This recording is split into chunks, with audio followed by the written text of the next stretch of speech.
బాబాయ్ నమస్తే. నమస్తే. ఎలా ఉందంటారు జగన్మోహన్ రెడ్డి పరిపాలన? చెప్పేదే ఉందయ్యా, బాధలు చెబితే తీరే కాదు. ఈయన వచ్చినాక మా గుంటూరు చేనులో నీళ్లు కాలువ ఎప్పుడు కూడా ఎండాకాలం వచ్చేటప్పుడు శుభ్రంగా బాగు చేసి నీళ్ళు వదిలేవాళ్ళు. ఈ నాలుగేళ్లలో నుంచి గుర్రపటి ఎక్కకు తూట కాళ్ళు అల్లుకొని నీళ్ళు రాకుండా వర్షాకాలం ఏదో సన్నగొత్తనయ్యి తర్వాత నీళ్ళు రాకుండా ఆగిపోయినాయి. వెనక్కి మొక్కజొన్న జొన్న పంటలు పండకుండా పోయినాయి. దానివల్ల రైతులు పంటలు లేక నష్టపోయాము. అదేంది నేను వచ్చిన తర్వాత రైతులందరూ సంతోషంగా ఉన్నారు అంటున్నాడు కదా, మరి సంతోషంగా అంటే ఆయన అక్కడ ఉండి అనుకుంటాడు సరిపోయిందండి. ఇక్కడ ఊళ్ళో జనం బాధలు ఆయనకి ఏం తెలిసిద్ది? ఏదో ఆర్బీకే కేంద్రాలు అని చెప్పి పెట్టాడు కదా. ఏ కేంద్రాలని అక్కడ ఊరికి చెప్పడమే కానీ నీళ్ళు వచ్చే మార్గం ఏ అవకాశం రైతులకి ఎసులుబాటు లేకుండా చేసి ఆర్బీకే కేంద్రాలు పెట్టి ఉపయోగం ఏందండి? పొలం రీసర్వేలు పెట్టాడు, పొలం మీద ఆయన బొమ్మలు వేసి రాళ్ళు బాతిచ్చాడు. ఇప్పుడేమో పాస్ పుస్తకం బ్యాంకుల్లో పెట్టుకొని బ్యాంకులో లోన్ తీసుకుందామన్నా కూడా ఈ పుస్తకాలు చెల్లవన్నారు. 7 శాతం ఉండే ఈ బొమ్మలు ఈ పుస్తకాలు ఇంకా అమల్లోకి రాలేదన్నారు. మాకు కొంత పొలానికి పాస్ పుస్తకాలు ఇచ్చారు, కొంత ఇయ్యలేదు. పొలాలు అయితే కొలతలు కరెక్ట్ కాదని ఎకరానికి 5 సెంట్లు 10 సెంట్లు తగ్గించి పెట్టాడు. ఎవరిని అడిగినా కూడా ఈ పొలం పాస్ పుస్తకాలు మీరు వెనక కొలిచింది కరెక్ట్ కాదు, ఇవాళ డోను కొలతలు ఇవాళ కరెక్ట్ అంటున్నారు. సరిహద్దు రాళ్ళు ఉన్నా కూడా ఇది కరెక్ట్ కాదని చెప్పారు. మీరు ఎక్కడ పోయినా కూడా మీకు ఎలాంటి అవకాశం లేదు అని చెబుతున్నారు. ఎంఆర్ఓ గారి దగ్గరికి, ఈ ఎండిఓ గారి దగ్గరికి, ఇక్కడ ఊళ్ళో ఈ ఈఆర్ఓ గారిని కలిసినా కూడా ఇదే కరెక్ట్ అవుతుంది, ఏది రాదన్నారు. మరి పొలానికి మరి పాస్ పుస్తకాలని ఇవాళ పొలంలో ఇవాళ పేపర్లో పాస్ పుస్తకాలు అప్పచెప్పండి ఒరిజినల్ అన్నారు. ఈ పాస్ పుస్తకాలు ఆయనకు అప్పచెప్తే ఏం చేస్తాడు? మాకు ఏంది మార్గం? పాస్ పుస్తకాలు ఆయనకు అప్పచెప్పేది ఏంది? పొలం పుస్తకాలు మాకు మా తాతలు ఇచ్చిన పొలాలండి అయ్యి. ఈయనకు పాస్ పుస్తకాలు అప్పచెప్పి పొలాలు ఈయనకు అప్పచెప్పే ఆలోచన ఇలాగడ ప్రభుత్వాలు ఏమీ చేయలేదుగా. ఈయన కొత్తగా ఎందుకు చేస్తున్నాడు? ఈయన స్వార్థం కోసం చేస్తున్నాడని మేము అనుకుంటున్నాం. ఎక్కడో అంబానీ, అనిల్ అంబానీ వాళ్ళకంటే ముఖేష్ అంబానీ కన్నా పెద్ద దేశంలో బలవంతుడు అవ్వాలని, ధనవంతుడు అవ్వాలనే ఆలోచనలో ఈయన పొలాలన్నీ పెట్టుకొని అమ్ముకుంటాడో కొనుక్కుంటాడో అర్థం కాకుండా చేస్తున్నాడు. మరి దీని మీద మరి ఎవరికి ఏది అనేది అర్థం కాదు. అంటే ఇక్కడ ఇంకో విషయం ఏంటంటే కనుక జగన్మోహన్ రెడ్డి ఈ మధ్యకాలంలో గొప్పగా చెప్తుంది ఏంటంటే వాళ్ళ నాయకులు కూడా 1000 ఎకరాలు సొంత భూమిని పంచాడు జగన్మోహన్ రెడ్డి ఇడుపులపాయలోది అంటున్నాడు. అది నిజమే అంటారా? 1000 ఎకరాలు పంచిన ఆయనకి 4-5 ఎకరాలు ఉండాలి పొలాల మీద. ఈయనకి ఇంత ఆకాంక్ష ఎందుకని? ఇక్కడ ఈ ఏరియాలో 100 ఎకరాలు ఉన్న రైతులు ఎవరూ లేరు. తలా 4 ఎకరాలు 5 ఎకరాలు 10 ఎకరాల కానించి కింద ఉన్న రైతులు. మరి ఈ పొలాల మీద మరి పొలం మీద అసలు లోగడ ఎంతోమంది ముఖ్యమంత్రులు వచ్చారు పోయారు. రామారావు, జలగం వెంగళరావు కాడి నుంచి అందరూ వచ్చారు. మరి ఎవరు వీళ్ళ బొమ్మలు వేసుకొని వీళ్ళ పాస్ పుస్తకాల్లో వీళ్ళ ఫోటోలు వేసుకోలేదు కదండి. మరి వీళ్ళు ఎందుకు కావాల్సి వచ్చింది ఈయనకి? మరి ఒకవేళ కనుక మళ్ళీ జగన్మోహన్ రెడ్డి గెలిస్తే కనుక ఆంధ్రప్రదేశ్ పరిస్థితి ఎలా ఉండబోతుంది అంటారు? పరిస్థితి అదే శ్రీలంక అంటారు చూడండి, అదే పరిస్థితి వచ్చిందని జనమంతా తెలిసిన వాళ్ళు బాగా అనుకుంటున్నారు. ఇక్కడ కూడా అదే అనుకుంటున్నాం. అదేంది ఇచ్చిన సంక్షేమ పథకాలు నేనే ఎక్కువ ఇస్తున్నాను అంటున్నాడు కదా. మరి సంక్షేమ పథకాలు ఇచ్చాడండి. ఈ సంక్షేమ పథకాలు ఇచ్చావు బాగానే ఉంది, అభివృద్ధి కూడా ఉండాలిగా. మరి మా పిల్లలు చదువుకున్నారు, ఉద్యోగాలు లేవు.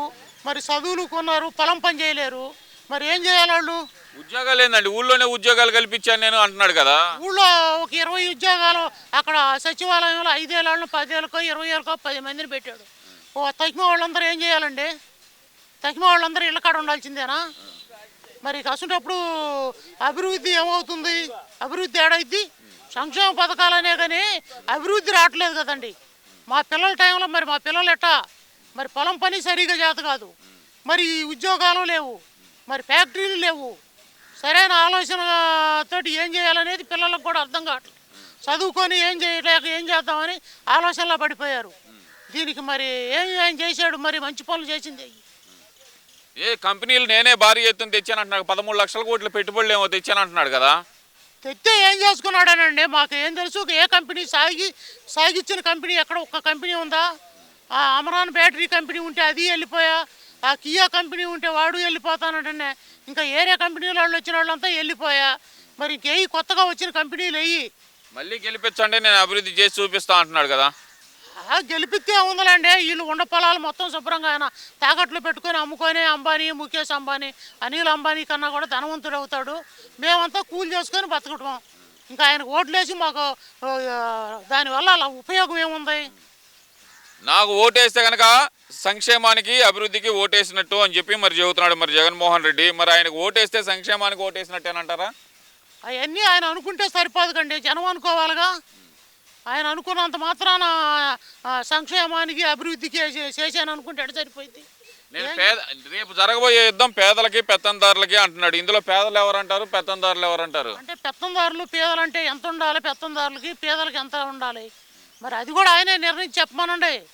ఆయనకు వేల కోట్లు ఆస్తులు ఉన్నాయి. మరి ఇంకెందుకు మరి ఈ రకంగా కకృతిపడి జనాన్ని ఇబ్బంది పెడుతున్నాడు? రేపు జరగబోయే యుద్ధం అసలు పేదలకి పెత్తందారులకి మధ్య అంటున్నాడు. మరి ప్రతిపక్షాలను ఉద్దేశించి పెత్తందారులు అంటున్నాడు కదా, మరి దాన్ని ఎలా చూడాలంటారు? అది ఏమి లేదండి. చంద్రబాబు నాయుడు గారు ఉండగా బాగానే ఉంది. రాజశేఖర రెడ్డి గారి కంటే బాగా చేస్తాడని ఒకసారి చూద్దామని ఈయనకు ఓట్లు వేసాం.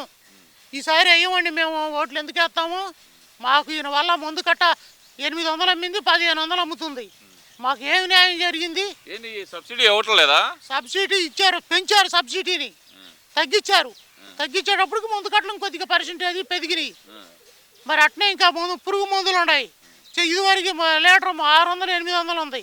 ఇప్పుడు 100 గ్రాముల బుడ్డే 3000 అమ్ముతుంది. మరి వాటి మీద ఏముంది? సబ్సిడీ లేదుగా. ఓన్లీ ఎరువుల మీదే ఉంది, పురుగు మందుల మీద లేదుగా. మరి అవి వేయకపోతేనేమో పంటలు పండట్లా. మరి వేస్తానికేమో ఇక్కడ వచ్చే దిగుబడి లేదు. రైతులు ఈ రకంగా మరి నష్టపోతున్నాడు. మరి రైతుల అభివృద్ధి ఏం చేస్తున్నాడు ఈయన? ఒక ఏడు మిరగాయలు అమ్మిన ఈ ఏడు మరీ 10,000, 8,000కి వచ్చినాయి. ఈ ఏడు పరిస్థితి ఏంటి?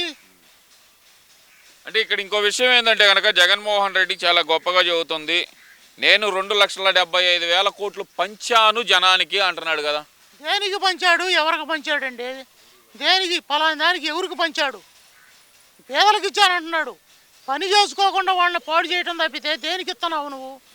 రామారావు, జలగం వెంగళరావు గారు కాంగ్రెస్ ప్రభుత్వం ఉన్న కానించి ఇప్పుడు రామారావు వచ్చిన కానించి 75 రూపాయలు, 100 రూపాయలు పెట్టాడు. ఈయన వచ్చాడు ముసలాళ్ళకి అన్నాడు. చంద్రబాబు నాయుడు వచ్చాడు 2 ఏళ్ళు చేశాడు. ఈయన వచ్చి 3 ఏళ్ళు చేశాడు. కిస్తీలు వారీగా ఇట్లా పెంచుకుంటూ పోతున్నారే కానీ వీళ్ళు ఏమి అభివృద్ధి చేశారు?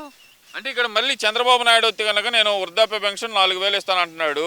మరి జగన్మోహన్ రెడ్డి ఏమో 3,500 అయితే నా దగ్గర డబ్బులు ఉంటే చేస్తాను, అది కూడా లేకపోతే చేయను అంటున్నాడు. ఈ వృద్ధులకు పెన్షన్ పెంచడం కరెక్ట్ పద్ధతి అంటారా? వృద్ధుల కంటే అచ్చంగా వృద్ధులకైతే పర్వాలేదండి. వాళ్ళు పెట్టినా కూడా ఒక మంచి పని అనుకోండి. 45 సంవత్సరాల వాళ్ళకి మరి వీళ్ళు పెంచడం ఇంత అవసరమా? చెట్ల కింద కూకొని గోళ్ళు గిల్లుకుండా పనిచేసేవాడు కూడా చేయకుండా పోవటమేగా.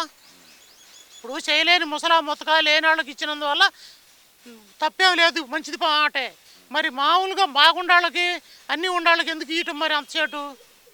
అయితే ఈసారి మళ్ళీ జగన్మోహన్ రెడ్డి గెలిచే అవకాశమే లేదంటారా? అస్సలు అవకాశమే లేదండి. మేము వేయం, మునిపేసిన వాళ్ళమే మేము వేయమండి. మా ఇళ్ళలో మేము ఎవరు వేయం.